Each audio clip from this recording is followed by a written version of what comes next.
Namumuti na ba ang kaha ng motor mo, at gusto mong maibalik sa dating kulay niya, at naghahanap ka din ba ng degreaser na panlinis sa motor o bike mo na di nakakasira ng pintura? Tapusin mo lang ang video na ito dahil kailangan din ito ng motor mo.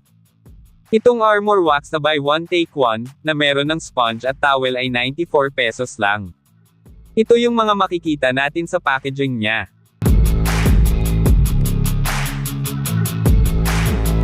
Ito naman yung kasamang free sponge at towel niya. Sobrang lambot niyang hawakan.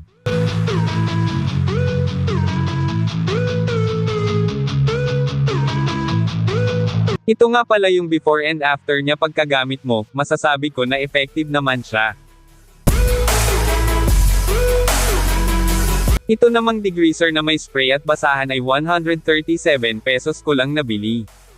At itong Y-Tools ay 86 pesos ko naman nabili. Ito yung mga makikita natin sa all-purpose degreaser, pwede siyang magamit sa bike, motor at kotse, nakakalinas siya ng mga dumi at grasa, water-based nga lang pala siya, kaya hindi siya nakakasira ng pintura.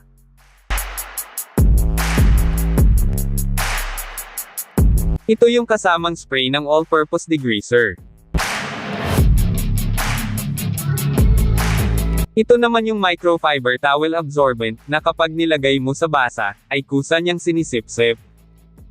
Ito naman yung before and after kapag ginamit mo ang all-purpose degreaser.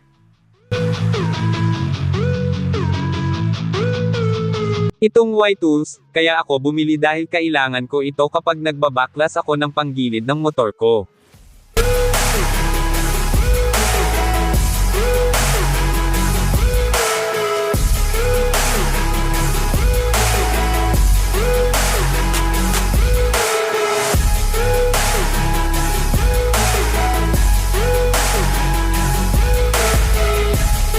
Sa may balak bumili, nasa description yung product link. Kung gusto nyo po ng mga video katulad nito, huwag nyo po sanang kalimutang mag-video sa like at mag-channel to my subscribe. Bye-bye!